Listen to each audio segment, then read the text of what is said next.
नमस्कार, मैं रामरतन शर्मा, अनुदेशक ट्रेड कारपेंटर, राजकीय औद्योगिक प्रशिक्षण संस्थान बिलासपुर, जिला बिलासपुर, हिमाचल प्रदेश से आज मैं प्रशिक्षणार्थियों को कारपेंटर ट्रेड के बारे में जानकारी देने आया हूं। आज की इस बातचीत के दौरान मैं आपको कारपेंटरी व्यवसाय और इसमें किए जाने वाले विभिन्न प्रकार के कार्यों व फर्नीचर बनाने बारे जानकारी दूंगा। सबसे पहले मैं आपको मुख्य कारपेंटरी व्यवसाय का परिचय देने जा रहा हूं। कारपेंटरी व्यवसाय बहुत ही प्राचीन व्यवसाय है। आदिकाल से ही मानव लकड़ी का प्रयोग करता आया है, जिसमें उसके शिकार करने के औजार, रहने के लिए झोंपड़ियां का निर्माण व अन्य कई प्रकार के कार्य जो उस समय मानव लकड़ी से करता था। कारपेंटरी व्यवसाय दुनिया में सबसे पहला व प्राचीनतम व्यवसाय में से एक है। कारपेंटरी व्यवसाय में व्यक्ति लकड़ी को हाथ के औजारों द्वारा काटकर उसे विभिन्न रूप व आकार देकर लकड़ी के टुकड़ों को आपस में जोड़कर किसी वस्तु का निर्माण करता है। यह व्यवसाय मानव सभ्यता के साथ साथ चलता आ रहा है। कारपेंट्री शब्द की उत्पत्ति फ्रेंच भाषा के शब्द कारपेंट्रियर और प्राचीन लैटिन भाषा के शब्द कारपेनरियस से हुई है। कारपेनरियस उस समय लकड़ी की छकड़ा गाड़ी बनाने वाले व्यक्ति के लिए प्रयोग किया जाता था। हिंदी भाषा में कारपेंटरी व्यवसाय को काष्ठकला या बढ़ई कार्य कहा जाता है। लकड़ी इंसान द्वारा प्रयोग किए जाने वाली सबसे अधिक प्राकृतिक व प्राचीनतम सामग्री है। लकड़ी का आम आदमी को आश्रय देना, जन्म से मृत्यु तक उसका साथ देना व जीवन के हर क्षेत्र में उसकी जरूरतों को पूरा करना इस व्यवसाय की विशेषता का प्रमुख कारण है, क्योंकि निर्माण कार्यों में लकड़ी का प्रयोग सबसे अधिक होता आया है। जैसा कि कारपेंटरी व्यवसाय सबसे पहला व प्राचीनतम व्यवसाय है, परंतु दुर्भाग्यवश इसका कोई लिखित उदाहरण अच्छी तरह से मौजूद नहीं है।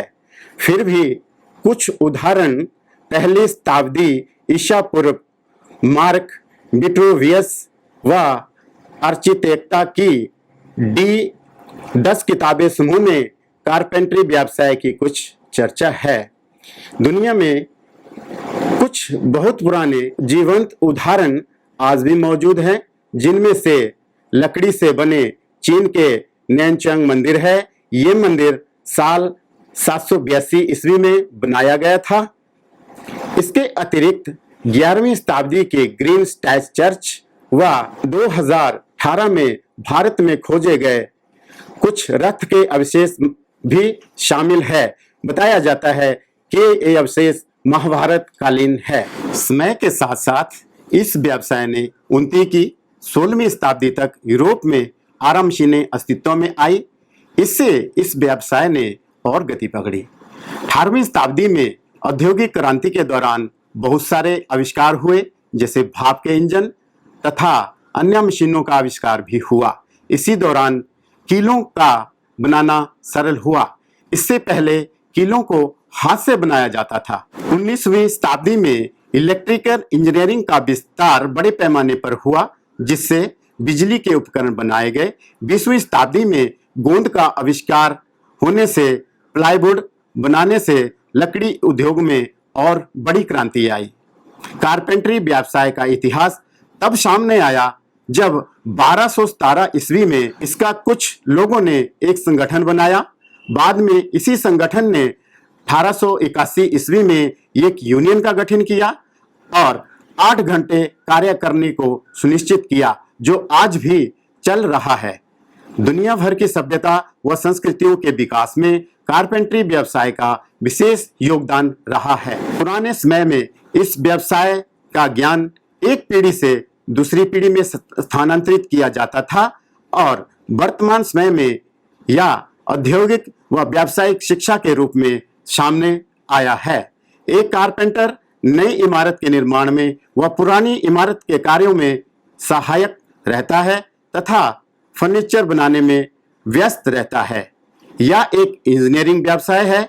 यह व्यवसाय इतना विस्तृत है कि इस व्यवसाय की किसी एक कड़ी को अपनाकर भी व्यक्ति रोटी रोजी कमा सकता है व दूसरे लोगों को भी रोजगार दे सकता है। कारपेंटरी व्यवसाय में किए जाने वाले कार्य जैसे भवन निर्माण कार्यों में खिड़की दरवाजे, अंदरूनी साज सज्जा, सेंटरिंग वर्क, फर्नीचर कार्य, उपहार का सामान बनाना, वाद्य यंत्र, खेलों का सामान बनाना, यातायात के साधनों में जैसे ट्रक व बस की बॉडी, समुद्री जहाजों को बनाना, हवाई क्राफ्ट में भी इंटीरियर का काम कारपेंटर द्वारा किया जाता है। इसके अतिरिक्त रेलवे बोगीज, पैटर्न मेकिंग, खराद के ऐसे बहुत सारे कार्य हैं जो कारपेंटर कर सकता है। इस ट्रेड की विशेषता को ध्यान में रखते हुए भारत सरकार ने औद्योगिक प्रशिक्षण संस्थानों में कारपेंटरी व्यवसाय को इंजीनियरिंग व्यवसाय के रूप में शामिल किया है। इस व्यवसाय का प्रशिक्षण औद्योगिक प्रशिक्षण संस्थानों में 1 वर्ष का होता है। इस दौरान प्रशिक्षणार्थियों को निम्न विषयों में प्रशिक्षण व अध्ययन करना पड़ता है जो निम्नलिखित है। Number 1 trade theory, number 2 trade practical, number 3 workshop calculation व science, number 4 engineering drawing, number 5 employability skill और नंबर 6 ITI कंप्यूटर से संबंधित विषय में अध्ययन करना पड़ता है। इन सब में प्रशिक्षणार्थी को ट्रेड प्रैक्टिकल का कार्य सबसे अधिक समय तक कराया जाता है। प्रशिक्षण के दौरान सुरक्षा सावधानियों की जानकारी दी जाती है ताकि दुर्घटना से बचा जा सके। सुरक्षा नियमों में सबसे पहले शारीरिक सुरक्षा, नंबर 2 मशीन से सुरक्षा, नंबर 3 कार्यशाला में अनुशासन, नंबर 4 बिजली से सुरक्षा, नंबर 5 आग से सुरक्षा के बारे में प्रशिक्षणार्थियों को सिखाया जाता है व उन्हें इसके प्रति जागरूक किया जाता है। इसके अतिरिक्त प्राथमिक चिकित्सा के बारे में भी प्रशिक्षणार्थियों को जागरूक किया जाता है। प्रशिक्षण के दौरान प्रशिक्षणार्थियों को औजारों से संबंधित जानकारी दी जाती है। औजारों का रखरखाव, औजारों को तेज करना, उन्हें सेट करना भी सिखाया जाता है। विभिन्न प्रकार की भारतीय लकड़ियों व विदेशी लकड़ियों जैसे हार्डवुड व सॉफ्टवुड के बारे में भी जानकारी दी जाती है। इसके अतिरिक्त लकड़ी की पहचान करना, किस लकड़ी की किस तरह से सीजनिंग करनी है, सीजनिंग कितने प्रकार की होती है तथा उसके लाभ व हानियों की जानकारी प्रशिक्षणार्थियों को दी जाती है। लकड़ी में पाए जाने वाले दोष व लकड़ी को कैसे प्रिजर्व किया जाता है या उसे कैसे संभाला जाता है, इन सब की जानकारी जो प्रशिक्षणार्थियों को प्रशिक्षण के दौरान कराई जाती है। मॉइस्चर संबंधी जानकारी भी प्रशिक्षणार्थियों को दी जाती है। कौन से कार्यों में कितनी प्रतिशत मॉइस्चर लकड़ी में होना चाहिए। साधारण कार्यों में जैसे 10 से 20% मॉइस्चर लकड़ी में होना चाहिए। इसके अतिरिक्त बनाई गई वस्तु को जिस स्थान पर रखा जाता है उसी अनुसार वातावरण के हिसाब से उसमें मॉइस्चर की आवश्यकता होती है और उसी प्रकार उसमें मॉइस्चर रखा जाता है। इसके लिए आर्टिफिशियल सीजनिंग की जाती है जिसमें हम अपनी इच्छा के अनुसार लकड़ी में मॉइस्चर सेट कर सकते हैं। उद्देश्य व गतिविधियां। प्रशिक्षणार्थियों को प्रशिक्षण के दौरान वुड वर्किंग मशीनों की जानकारी दी जाती है। मशीनों का रखरखाव व उनकी मरम्मत, तेल व ग्रीस, मशीन की सेटिंग व उसके कटर की शार्पनिंग संबंधी जानकारी व मशीनों पर काम करने का प्रशिक्षण दिया जाता है ताकि प्रशिक्षणार्थी प्रशिक्षण के दौरान मशीन पर काम करने में निपुण हो सके। भवन निर्माण कार्यों में एक कारपेंटर का बहुत महत्वपूर्ण रोल है मकान बनाते समय सेंटरिंग का कार्य, मकान बनाने के बाद दरवाजे, खिड़कियां, रोशनदान, wooden floor, ceiling work, partition, लकड़ी की खिड़कियां, भवन के अंदरूनी साज सज्जा व छत संबंधी प्रशिक्षण प्रशिक्षणार्थियों को दिया जाता है। पैटर्न कितने प्रकार के होते हैं, उनका रखरखाव, उनका ब्लूप्रिंट पढ़ना व पैटर्न को बनाने के लिए किन किन औजारों की आवश्यकता पड़ती है, इस संबंधी जानकारी भी दी जाती है। इसके अतिरिक्त सिंपल फर्नीचर बनाना, मॉडर्न फर्नीचर बनाना, एंटीक फर्नीचर बनाना, फर्नीचर को पेंट पॉलिश, वार्निश व अन्य फिनिशिंग कार्यों के बारे में सिखाया जाता है।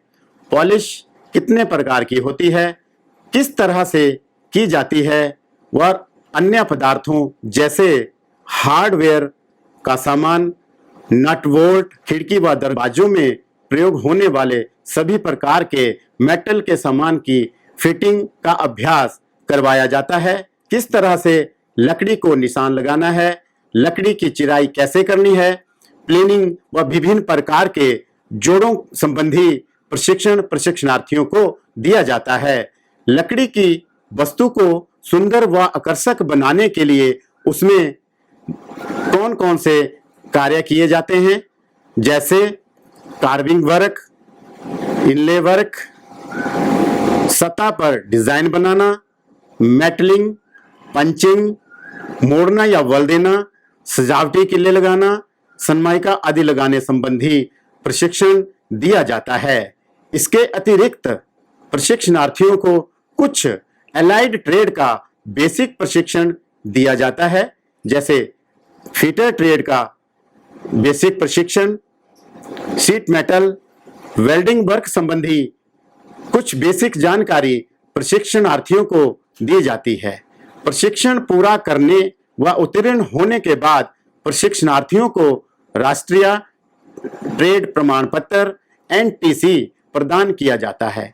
इसके बाद प्रशिक्षणार्थी स्वयं का रोजगार खोल सकता है व अपने साथ और लोगों को भी रोजगार दे सकता है, क्योंकि कारपेंटरी व्यवसाय एक ऐसा व्यवसाय है जिसकी मांग गांव, शहर व विदेशों में इस समय सबसे ज्यादा है।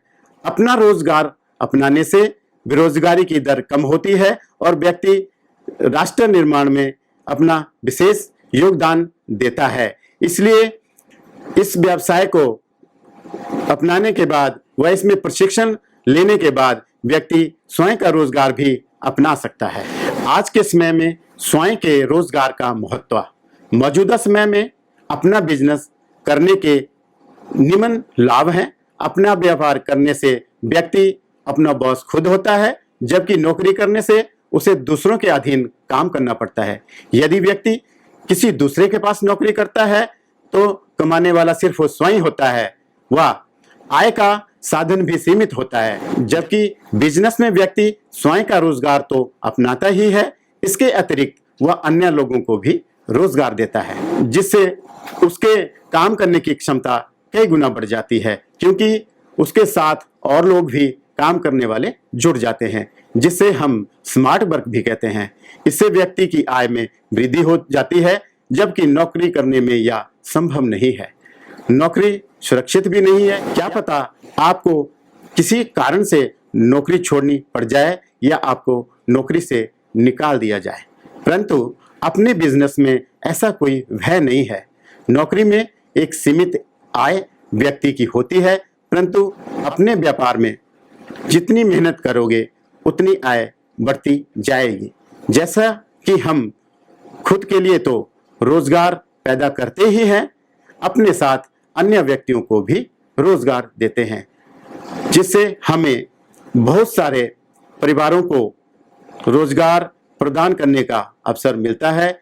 यदि हमारा व्यापार अच्छे से चलता है तो हमारे आने वाली पीढ़ियों के लिए भी एक अच्छा बना बनाया बिजनेस मिल जाता है।